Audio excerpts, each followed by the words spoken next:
¿Qué tal, amigos? ¿Cómo les va? Un placer inmenso reencontrarnos en esta pantalla este martes 15 de abril del 2025. Vamos a seguir hablando del proceso electoral del pasado domingo 13 de abril y qué esperan los ecuatorianos luego del triunfo del candidato presidente Daniel Noboa Acín. Y qué mejor acompañada con un querido docente universitario de la Universidad Técnica de Machala, el doctor Francisco Ojeda, analista político, quien vamos a dialogar en este espacio a través de Orovisión. Bienvenido, mi querido doctor, un gusto enorme tenerlo en esta mañana a través de Orovisión. Una lectura breve de este proceso electoral, de esta campaña que se manejó de pocos días para la segunda vuelta electoral, donde un margen de más de 11 puntos señala como virtual ganador a Daniel Noboa. Un gusto, bienvenido.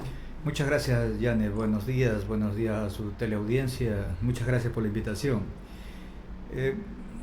La verdad es que a partir de la campaña electoral y el virtual ganador, ya no virtual porque ya fue proclamado por el CNE, el ganador de estas elecciones, la gente espera mucho.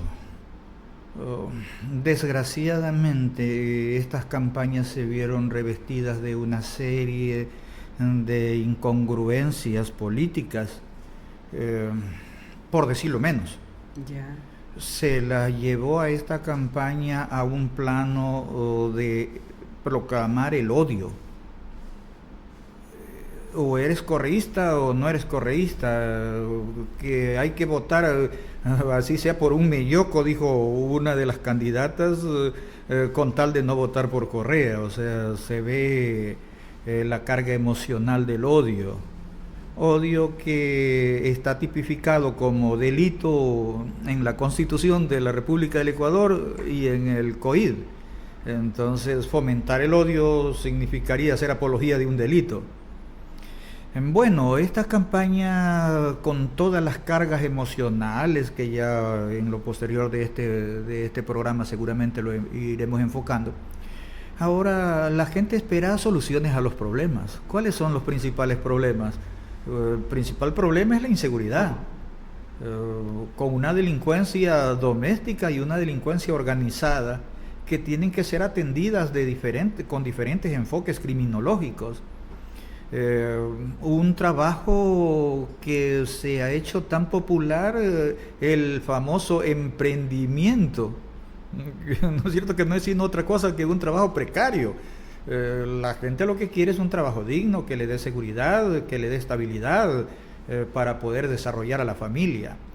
La educación, por Dios, da pena. Yo vengo de los sectores de la universidad y da pena ver cómo estudiantes jóvenes se ven frustrados frente a la imposibilidad de lograr un cupo para ingresar a la universidad, y buscando un trabajo para ver si es que logran pagar la colegiatura en una universidad particular, y los que no puedan conseguir eso verán frustrada cada día más sus intereses, inclusive intelectuales. Entonces necesitamos soluciones a los problemas de la inseguridad ciudadana, necesitamos soluciones a los problemas del trabajo digno, necesitamos solución a la educación, necesitamos una serie de situaciones para que haya una corriente adecuada del convivir. Eso le significa una vivienda digna, un ambiente sano, que usted ponga su negocio y no la llamen como popularmente se ha difundido, a vacunarla, sino que en medio de toda la estabilidad a usted le permitan desarrollar su emprendimiento, que, insisto, no es sino un trabajo precario. Bueno, es una realidad que estamos viviendo. Esa es la realidad. Hoy en día necesitamos salir de eso. El antes y después de esta campaña electoral, fuera de micrófono, usted me comentaba algo de la experiencia de Francisco Ojeda en elecciones anteriores, en procesos democráticos anteriores, que marcaron un antes y un después. Vea, yo lo sigo diciendo y lo digo en público y siempre lo digo con mis estudiantes.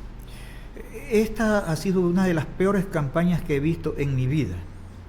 Y si usted le consulta a la gente de mi edad, que yo friso en 65 años de edad, a la gente de mi edad, se van a dar cuenta de que no hemos tenido una campaña tan desproporcionada, con tal despropósito que esta. Ni inclusive el periodo cuando salimos de la dictadura de Guillermo Rodríguez Lara y la posterior elección a Jaime Roldós. Inclusive ahí Jaime Roldós reclamaba por la participación de la oligarquía frente al proceso electoral. Digo, estoy citando las palabras de él, frente al proceso electoral, pero ni ahí se dio tantas cosas como se dieron ahora. Y usted va a decir, doctor, no la agrande tanto, no la haga tanto, necesitamos ya bajar las aguas, no, las cosas hay que decirlas como son para que ya no se vuelvan a suceder de la misma manera. Yo veo... O sea, son prácticas de la política de siempre. Deslenables que le han llevado al ciudadano a tomar una posición de odio. Yo voto por el que sea, menos por Correa. Ahora vamos a cambiar la Constitución y luego vamos a hablar de eso seguramente. Vamos a cambiar la Constitución porque se hace necesario con nuevas leyes, pero son absurdos. Yo pregunto, para fortalecer mi criterio, le pregunto a los que votaron por el señor Noboa, ¿leyeron el plan de trabajo del señor Noboa? En el plan de trabajo del señor Noboa hay muchas cosas de horrores. ¿Cómo cuáles, doctor? Por decir algo como la intervención del Estado en el seguro social. Están hablando de un seguro social privado. Están hablando de lo que decía Luisa González y que la atacaban tanto de las brigadas barriales de los observadores. Eso también lo dice en el plan de trabajo de Noboa. Que puede ser motivo de otro debate con cualquier persona y en cualquier estado. Entonces, a ver, ¿leyeron para votar por el señor Noboa? Los que votaron por Noboa leyeron su plan de trabajo. O sea, usted está hablando de que el plan de trabajo del candidato, del reelecto presidente Daniel Noboa contempla la privatización de la salud. No así en esa palabra, pero lo está diciendo que hay que destacar el servicio de salud privado. Entonces, a ver, ellos están hablando incluso del seguro social de la jubilación. De incrementar los años como una salida que técnicamente, si usted investiga, esa no es la salida pues para mantener la... O sea, y podría ser pasos justamente para una privatización de la salud en el Ecuador. Claro que sí, eso es lo que persiguen. ¿Qué tan grave sería eso para no dejar suelto? ¿Qué tan grave sería llegar a porque estamos dándonos cuenta que hay un seguro social totalmente desmantelado, no hay para hacer tomografías, no hay para hacer una resonancia magnética en un seguro social y lamentablemente hay que comprar los servicios. En este caso, pagar a las clínicas particulares, que son las más beneficiadas del descalabro de la salud pública y del seguro social en el país, porque usted verá aquí nomás en la provincia del Oro tremendas edificaciones equipados con grandes equipamientos que no tiene en este caso los hospitales de la salud pública ni tampoco el seguro social. O sea, ¿qué tan grave podría ser una situación de esa naturaleza, doctor? A ver, eso es parte de lo odioso de esta campaña. Menoscabar el servicio público, es decir, crear una necesidad para plantear la posible solución que surja de ellos en beneficio de ellos.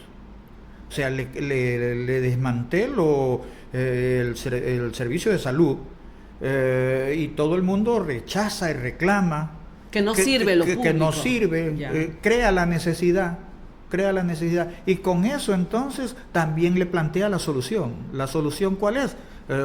Extender seguros privados, etcétera, a favor de ciertos personajes. Entonces eso es jugar con el sentimiento de los ecuatorianos que no disciernen más allá de lo que deberían. Pero eso es muy grave, doctor. Pero pues eso le digo, esta campaña se revistió estamos hablando que hay 3 de 10 ecuatorianos son los que tienen un trabajo seguro, doctor. Usted habló recién de la precarización laboral, que ya puso el dedo en la llaga la CELAC, la Organización Internacional del Trabajo, la OIT, también dijo y hizo un llamado muy fuerte al gobierno nacional del 2023 de la precarización laboral, el trabajo por horas y todo lo demás. Imagínese, entonces, si vamos a desaparecer el tema público, ¿qué va a pasar con aquellos ciudadanos que no tienen ni siquiera un sueldo básico para vivir? ¿Cómo piensan atender su salud si damos un paso a la privatización? Sería terrible, doctor. De la siguiente manera, y cada vez usted se va a ir horrorizando cada vez más, porque va a ver los alcances de donde quiere llegar. Mire, yo soy atendido en el Seguro Social. Voy a obtener una cita. Madrugo a las 6 de la mañana, a hacer una cola, una fila, llego a la ventanilla y me dicen, no hay para este especialista, pero si quiere para este especialista le podemos dar para después de 2-3 meses. Yo desesperado, digo yo para no hablar de cualquier otro ciudadano. O sea, una vivencia propia. Una vivencia ¿no? propia. Desesperado, digo, esta tontera ya no sirve. ¿Para qué estoy pagando tanto al seguro? Me voy a afiliar mejor a un seguro privado. Yo porque tengo trabajo, pues ya. Usted porque tiene un sueldo permanente. Y el que no el ciudadano de a pie, el que tiene que trabajar día a día para poder comer. ¿Sabe lo que hace el ciudadano de pie? Se va al centro de salud, se va al hospital y ahí le mandan a comprar hasta el hilo para saturar, hasta los guantes. No hay pastillas, no hay medicina y le hacen la receta. Esto tenemos aquí, lo demás vaya, compre usted afuera. Y ese ciudadano, a mí me ha tocado pasar, y usted que es una periodista acuciosa también ha de haber pasado por emergencia del hospital. Conocemos muchas realidades, doctor. Muriéndose por una receta de $20. A mí, yo he tenido que pasar por ahí en esas circunstancias. Gente muriéndose por una receta de $20. Esa es una tarea pendiente. Y mire lo que hacen en la doctor, campaña. Para no irnos... el horror. Por favor, dígame, termine, el horror. Doctor. Le dan $400 de un bono. Y el ciudadano que no tiene ni para comer ni para irse a hacer atender del médico, toma con alegría esos $400. Pero resulta, y a otros le han dado 1,000, pero resulta que para que a mí me den los 400, me mandan un link y me dice, le vamos a dar los 400 cuando termine de llenar esta línea. Y para terminar de llenar esa línea tengo que invitarlo a usted, al otro, creo que a unos 20 o 30 ciudadanos. La gente que nos está escuchando y que le han llegado esos links, no me va a dejar mentir. Y a la final llega completa la línea y no le dan el bono, porque es una improvisación. A personas que le han dado 2 y hasta 3 veces el mismo bono, y hay personas que mereciéndosele no le han dado el bono. Entonces, si nota, juegan con la desesperación y después le presentan la solución. Así es que nos maniobran y trabajan con nuestro intelecto. Y conseguir más adeptos. Y conseguir más adeptos. No le digo que hacen toda una cadena piramidal para llegar a un bono. Doctor, el hambre de la gente es... Juegan con los sentimientos del hambre. Es definitivamente una realidad que estamos viviendo día a día y que lamentablemente esas dádivas, los bonos son más de 450 millones de dólares en bonos, que policía, que militares y todo lo demás. Bueno, le dieron el resultado esperado, ¿no? a Daniel Noboa. Claro. Por eso es que hay más de 11 puntos de diferencia, definitivamente. Claro. La cancha, como lo dijimos ayer, también un análisis aquí en este mismo espacio, la cancha a su favor. Pero bueno, ¿qué cambios trascendentales tienen que darse para no dar paso justamente a ese salto que sería terrible para los ciudadanos? Hablo especialmente de aquel segmento que es la mayoría, que no tiene para pagar una consulta, privada, que no tiene para poder atender sus dolencias, sus problemas de salud con tratamientos privados. ¿Qué es lo que debe hacer el gobierno nacional? Es el momento ya de gobernar, de preocuparse realmente de cuáles son las necesidades que tiene el pueblo ecuatoriano y dejar de seguir polarizando al Ecuador. Yo pensé que ya el presidente Daniel Noboa, con todo ese apoyo de los ecuatorianos, con esos 11 puntos, más de 1.400.000 ecuatorianos que le dieron el voto de confianza, ya iba a tener otro discurso diferente, pero veo las redes sociales, los medios de información tradicionales, repitiendo o diciendo todo lo que él sigue hablando, sigue polarizando, sigue poniendo sobrenombres a sus contendores o a aquellos que no están alineados a su partido político o a su gobierno. O sea, es lamentable ver esto, doctor. ¿Qué es lo que esperamos los ecuatorianos luego de este triunfo de Noboa? Es que esa es otra parte de lo malo de esta campaña electoral. El candidato no comunica lo que va a hacer, sino que el candidato sabe que tiene que pasar su momento electoral, y para que el electorado no se dé cuenta de que no está comunicando lo que va a hacer, le hace distracción. Entonces, o sea, seguimos en show. Seguimos en show porque no quieren decirle a la gente lo que realmente tienen pensado hacer. Entonces lo enjuician al alcalde de Guayaquil, le conceden para que recojan la firma, la autorización para sacarlo al alcalde de Quito, destitución, ¿no es cierto? Y se ponen a pelear con medio mundo. Con el alcalde de Cuenca, con el prefecto de Cuenca. Se van a Estados Unidos a tomarse una foto que doctor, no es oficial. Esas brechas, abrir esas distancias, esas brechas, generar esa polémica, no se dan cuenta que están perjudicando a la población de Guayaquil, de Quito, a la población de Cuenca, de la Suay, o sea... No, y lo que es más, están aportando para que el sistema... ¿O están pensando ya en las elecciones seccionales del 2027? Ni siquiera eso. Están aportando para que haya una gran explosión social y el sistema corra riesgos de fracasar. Entonces, ya se ha dicho, a ver, señores, Campos Hacha, si siguen en lo mismo de la privatización, nosotros vamos a hacer un levantamiento, dicen los indígenas. Y la gente, cuando comience aquí ya a sentir realmente... Pero en las urnas hay otra lectura, en las urnas. Claro, doctor. pero las calles dicen otra cosa, pues. Las calles dicen otra cosa.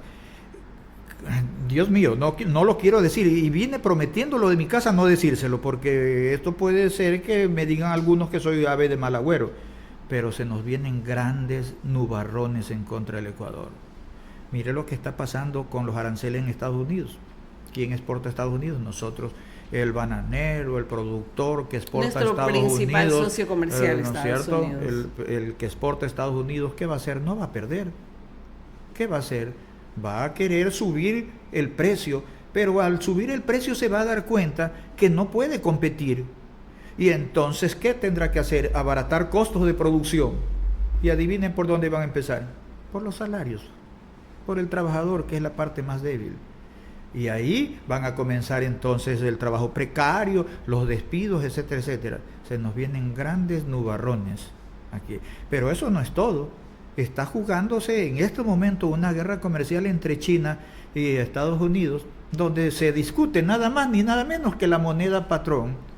Y ahí están discutiéndose qué papel va a jugar el dólar, qué papel va a jugar el yen, qué papel va a jugar la rupia, etcétera, etcétera, etcétera. Entonces, todo esto... Son problemas externos son problemas externos que a nosotros, al Ecuador, por ser un país pequeño, dependiente de sus economías hacia otras potencias, nos van a afectar. Aparte de la crisis que ya vivimos internamente, como la inseguridad, la falta de trabajo, etcétera, etcétera, etcétera, se vienen los problemas externos. Pero eso no es todo. Vienen los problemas naturales. Y como no hay una política de Estado frente a los problemas que se dan en la sociedad, no hay políticas de Estado, y entonces van a improvisar como ya lo improvisaron cuando hubo el derrame de petróleo en Esmeraldas, como ya lo improvisaron cuando vino la fuerte estación invernal, Loja y algunas otras provincias. Nuestra provincia mismo. No totalmente tiene nuestra provincia. Ahorita no hay paso directo entre El Oro y Loja. Hay que irse a dar la vuelta. Entonces, la última vez 9 horas viajando, imagínense, para llegar a Loja, cuando normalmente me hago 4 horas y media. Entonces, no hay políticas, se nos vienen grandes cosas. ¿Qué es lo que hay que hacer, decía usted? Yo creo que deberíamos, en primer lugar, deberíamos de empezar a bajar los ánimos de ese triunfalismo que no hace otra cosa que incrementar el odio. Porque el triunfalismo hacia Noboa dedica un odio a los correístas. Y no es que esté defendiendo a los correístas, es solamente que los correístas son la mitad de la población que vota. 45% ya claro, confirmado. ¿No es cierto? Entonces, a ver, seguimos incrementando el triunfalismo y con ello el odio cuando es lo contrario, cuando debemos de llamar. Pero si esto no acontece, ahí sí yo hago uso como conocedor de los gobiernos seccionales, yo hago uso y hago un llamado a los gobernantes seccionales, alcaldes y prefectos provinciales, para que tracen políticas para solucionar problemas de los que el Estado globalmente debería de hacerlo, pero que desgraciadamente no lo hace. Entonces vayamos solucionando problemas de maneras locales y aportando con eso al desarrollo del país. Doctor, ¿usted no cree que ya quizás en este año y medio Daniel Noboa aprendió lo que es gobernar? Tal vez fue una experiencia que le tocó vivir, porque definitivamente usted entenderá, en el proceso electoral, cuando Daniel Noboa fue candidato, no tenía ni el 3% de aceptación, ¿no? Viene el tema de la muerte de Fernando Villavicencio, viene un debate donde todo el mundo se atacaba y él era la persona que nunca la atacaron, y yo creo que eso fue lo que impactó más en la conciencia de los ciudadanos, y que vieron una opción en él de que sea el que complete este periodo ejecutivo luego de la muerte cruzada. ¿Usted no cree que ya en este momento él podrá corregir no solamente el odio que se ha implementado, que no creo que nace de Daniel Noboa? Yo creo que esa polarización nace desde el correísmo, nace de descalificar constantemente a través de las sabatinas a quienes estaban en contra del gobierno de Rafael Correa, que ahora se ha incrementado lamentablemente, y donde también juega un papel importantísimo los ciudadanos. Sí, es una forma de gobierno. Es una forma de gobierno donde al gobernante no le importa el bienestar colectivo, sino asegurarse él. Y por eso es que captan los poderes y por eso es que se quieren mantener. ¿Eso no va a cambiar, doctor? Debe cambiar.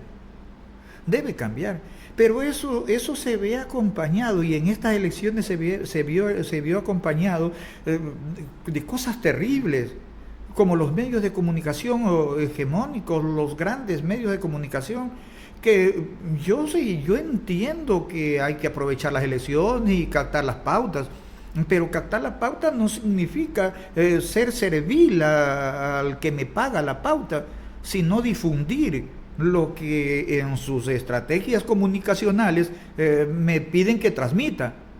Pero hacer un coro y querer tapar cosas que no se pueden, sobre pretexto de ganarme la pauta, eso es fatal para el periodismo. O más allá, con la finalidad de que no llegue en la candidata del correísmo. O sea, definitivamente, yo creo que lo tuvo cuesta arriba a Luisa González, señalando lo que usted acaba de decir, el mismo hecho de medios de comunicación tradicionales, respetables de este país, que se convirtieron en activistas políticos del candidato de turno, del gobierno de turno. Yani, aquí en el medio. Y no solamente medios de comunicación, doctor. Aquí en el medio. Consejo Nacional Electoral. Ya voy a ir para eso, porque yo lo que estoy diciendo es las prácticas. Aquí en el medio, aquí en Machala, había una radio FM que era pero amante a más no poder del señor Correa. Vino la campaña electoral y ahora es amante a más no poder del señor Noboa. ¿Qué tanto? Con el mismo propietario, con la misma planta editora. ¿Qué tanto cambia la ideología de un rato para otro? ¿No será eso la pauta mal practicada a tal punto de llegar a querer ponerse al servicio, para no decir que son serviles, ponerse al servicio del gobierno de turno para garantizarse de una u otra manera su estabilidad? Ese periodismo debe cambiar. Voy a las elecciones. Yo voto ahí en el Colegio Marcelaniado. Aquí en el Colegio UNI y luego me trasladé al Marcelaniado, en los dos. Llego a votar y encuentro a militares interviniendo en las mesas electorales. Sí, que esto no, que esto sí se puede, que esto no se puede, y que entra y sale de una mesa orientando a los... A ver, espérese un ratito. ¿Para qué son los militares? ¿No son para garantizar el proceso? Sí, pero de afuerita, pues. Ellos no tienen por qué intervenir en las decisiones de la Junta Electoral. Tanto es así que la ley y el Código de la Democracia dice que la Junta Electoral, la mesa electoral, es la máxima autoridad. Incluso ellos pueden decretar la detención de cualquier persona.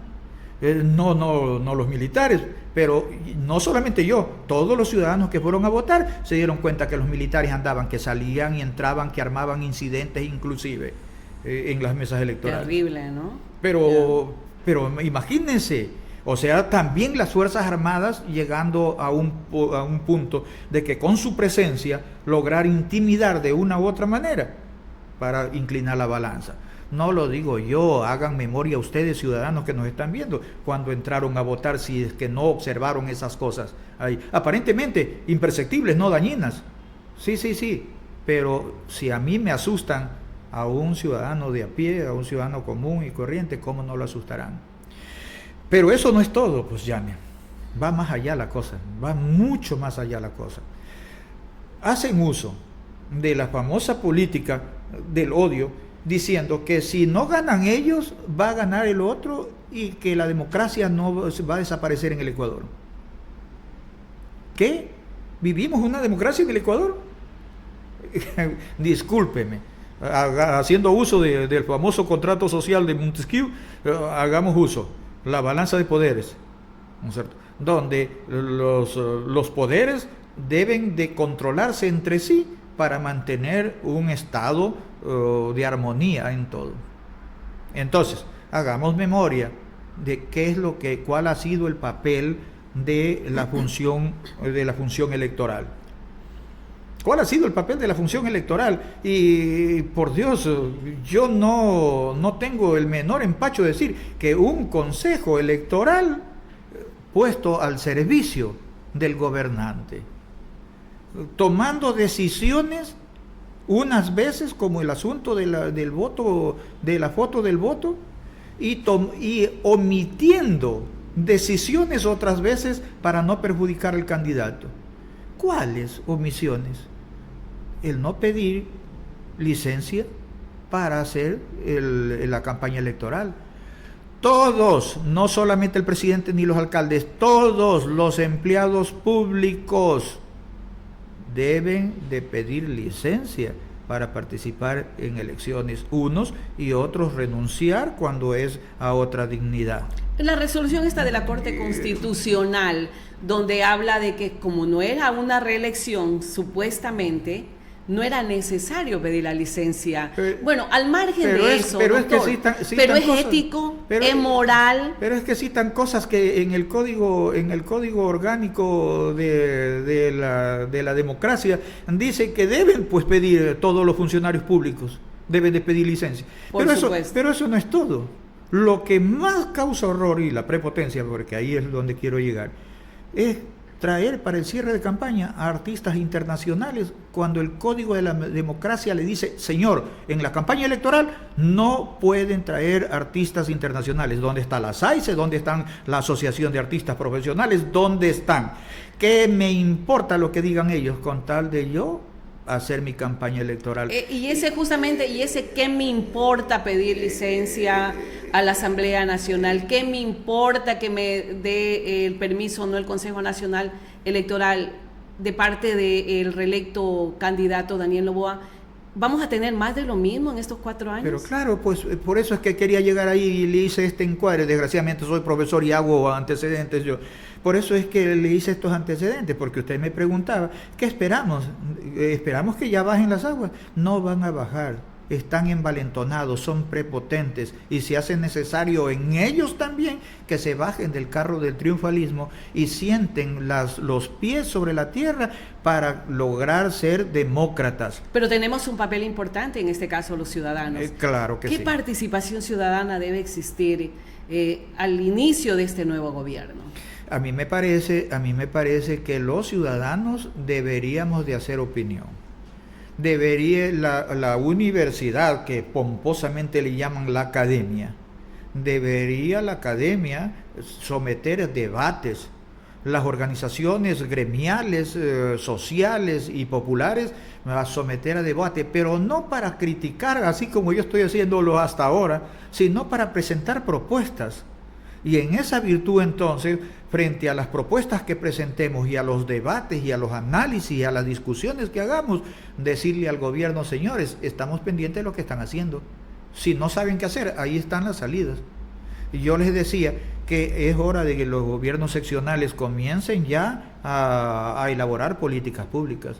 Si vemos que hay inseguridad y que aquí en Machala pagamos una tasa para la seguridad ciudadana, ¿no les parece que se hace necesario que esa tasa ya cambie de rumbo, de estar comprando las camaritas, de estar comprando, sino que en base de una política pública vayamos a trazar realmente cuáles son los problemas de la inseguridad, cómo podemos aportar a bajar la inseguridad ciudadana, y lo mismo con el trabajo y lo mismo con la vivienda? Yo me canso de decirles, señores, los municipios pueden hacer tranquilamente empresas públicas a partir de la recolección de basura, a partir de una serie de elementos para hacer empresas públicas, para dar trabajo a sus ciudadanos. Yo me canso de decirles, señores, de los municipios tienen piedra, ripio, tienen una serie de materiales pétreos para la habitación. ¿Por qué no hacemos empresas públicas de la vivienda que abaraten costos para que el ciudadano que no tiene para comprar eso aporte, tipo un banco de sangre, etcétera, etcétera? Para eso están las políticas públicas que los gobiernos seccionales deben de trazar. Son tareas pendientes, doctor. Esperemos. Esperemos, porque si falta la atención estatal, yo creo que en cada territorio se puede trabajar. Se hace necesario, se viene la campaña electoral para los gobiernos seccionales y se hace necesario que no repitan lo mismo que hemos visto en la campaña electoral presidencial, sino que nos den soluciones a los problemas. Es que es lo que queremos los ecuatorianos, doctor Ojeda. Muchísimas gracias, nos quedó súper corto el tiempo. Siempre es interesante conversar con usted. Lo dejo con las palabras finales. Muchas gracias, Yane. Es necesario que los medios de comunicación como este capten criterios y con esos criterios vayan orientando de una u otra manera a la ciudadanía. Bien, muchísimas gracias a usted. Y esperemos tener también la presencia aquí a través de Eurovisión de algún dirigente asambleísta de Acción Democrática Nacional y poder conversar también con ellos de cuáles son las hojas de rutas trazadas desde la provincia del Oro en el tema legislativo, en el tema ejecutivo, para saber si los orenses, machaleños, orenses, ecuatorianos van a ser atendidos en esas necesidades tan prioritarias como tienen que ver con la seguridad, salud, educación y fuentes de empleo, que son las prioridades número 1 y que sin duda es lo que motivó a los ecuatorianos a ir a las urnas, de que se puedan atender justamente esas necesidades tan apremiantes. Bien, amigos, gracias por acompañarnos. Un maravilloso martes para todos.